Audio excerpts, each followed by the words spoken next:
오늘 영상 끝까지 보고 난다? 진짜 바로 다음날부터 효과가 체감이 될 겁니다. 진짜 집중력이 2배 이상은 올라가실 거예요. 그래서 하루를 너무 낭비했다 이런 생각이 드는 날도 굉장히 줄어들 겁니다. 당연히 집중력이 2배 이상 오르면 성적도 2배 이상 오를 확률도 높겠죠. 지금 많은 분들이 지금쯤이면 수능이 얼마 안 남아서 다들 열심히 공부하실 텐데도 내가 오늘 하루 뭐 했지? 왜 이렇게 하루를 낭비한 것 같지? 이런 생각이 드는 이유는 전체 공부 시간 중에 내가 진짜 순수하게 풀집중한 공부 시간이 없기 때문이거든요. 그러면 어떻게 이 몰입하는 시간을 늘릴 수가 있느냐? 그냥 머릿속으로 집중해야지 라고 생각하면 효과 1도 없습니다. 제가 오늘 말씀드릴 이 방법은 구글, 아마존, 애플, 세계적인 기업들에서 이미 전부 다 쓰고 있는 방법입니다. 첫 번째는 바로 데드라인 설정이에요. 식상한 거 아니니까 들어보세요 한번. 사실 수능 공부가 끝이 없잖아요.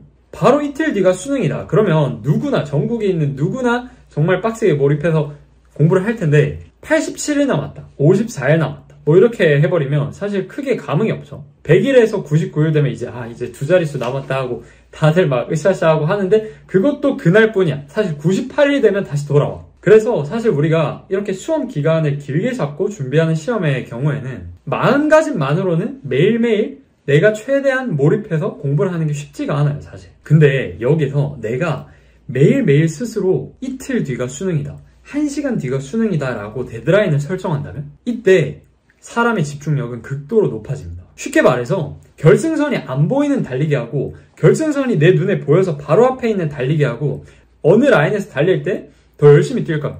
당연히 결승선이 내 눈앞에 바로 보이는 상황에서 내가 훨씬 더 열심히 뛰겠죠. 그러면 이 데드라인을 어떻게 설정하냐?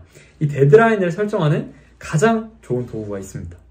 아까 구글, 애플, 아마존 이런 데서 다 쓰는 도구예요. 뭐냐면 바로 이 구글 타이머입니다. 구글의 인재들이 쓰는 타이머라고 해서 이름이 구글 타이머라고 붙었는데 이 타이머가 다른 타이머랑 차이점이 뭐냐고 물어본다면 데드라인이 시각적으로 보인다는 거예요. 이 타이머로 데드라인을 1시간마다 계속 설정을 하는 겁니다. 이 타이머가 뭐가 좋냐면 이렇게 1시간 단위로 측정을 할 수가 있는데 그 1시간이 이렇게 색으로 직관적으로 바로 보여요. 여기서 시간이 좀 지나면 이렇게 색이 깎여가지고 얼마만큼 지났다는 거, 시간이 지났다는 거를 바로 직관적으로 알 수 있습니다. 그래서 내가 공부를 하다가 이렇게 1시간 딱 시간을 맞춰놓고 공부를 하다가 시계를 봤어. 근데 이렇게밖에 안 나와 있는 거예요. 그러면 끝까지 집중력을 끌어올려서 마지막까지 막판 스퍼트를 낼 수 있는 거죠. 그래서 1시간 단위로 내 집중력을 엄청나게 높게 끌고 갈 수가 있는 거예요. 저도 실제로 책을 쓰거나 원고 작업을 할 때 이 타이머로 데드라인을 설정해놓고 달리는 거하고 아닌 거하고 효율이 엄청나게 차이가 나요. 이 타이머로 1시간씩 맞춰놓고 쓰면 1시간에도 A4 용지 분량으로 한 15페이지 이렇게 쓰는데 이게 없이 쓰면 진짜 하루 종일 써도 3페이지도 못 쓰는 날이 되게 많았어요.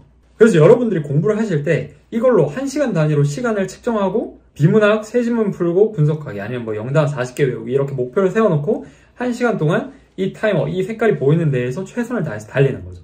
진짜 전 지금까지도 쓰고 있는데 왜 구글 인재들이 쓰는 줄 알겠어요. 시간의 밀도 자체가 달라져. 우리가 지금 수능이 얼마 안 남았잖아요. 사실 수능은 3월부터 8월까지의 시간보다 9월, 10월, 11월 이 뒷부분의 시간이 훨씬 더 중요한 시험이거든요.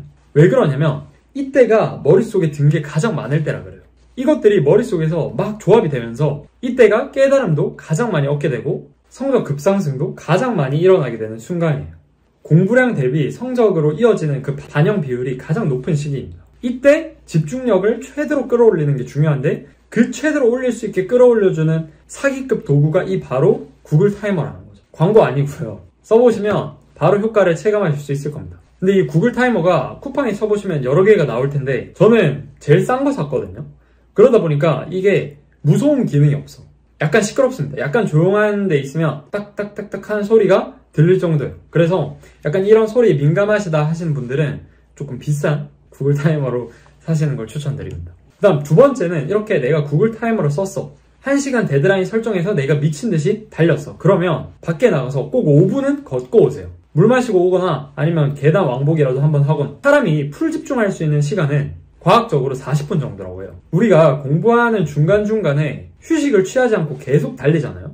그러면 효율이 40분 이후부터 급격하게 낮아져서 초반 1시간에 내가 집중도하고 그 이후 1시간의 집중도가 2배 이상 차이가 나요. 그러니까 공부는 하고 있는데 펜은 잡고 있는데 정신은 맹한 상태가 되는 거죠. 근데 여기서 신기한 게 1시간 공부를 하고 딱 5분 쉬고 다시 오잖아요. 그러면 뇌가 완전히 풀충전이 돼서 다시 두 번째 시간 때 내가 처음 1시간 달렸던 것만큼 풀 집중해서 달릴 수 있게 됩니다. 이때 휴대폰을 보는 건 절대 안 돼요. 이 휴대폰을 보는 건 머리를 쓰는 행위여서 뇌가 쉴 수가 없습니다. 그래서 그냥 아무 생각하지 말고 딱 5분 정도만 쉬면 됩니다. 뭐 일어나기가 귀찮다. 그러면 그냥 5분 동안 눈 감고 가만히 계세요.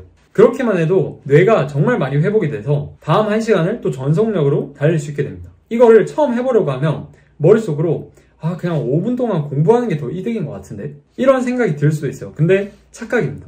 저도 일을 할 때 보면 지금은 정말 착실하게 1시간에서 2시간 정도 일했으면 반드시 10분에서 5분 정도 그냥 눈을 감고 있는 시간을 가지거든요. 그래야지만 그 다음 때 뇌가 또 생생하게 돌아와요.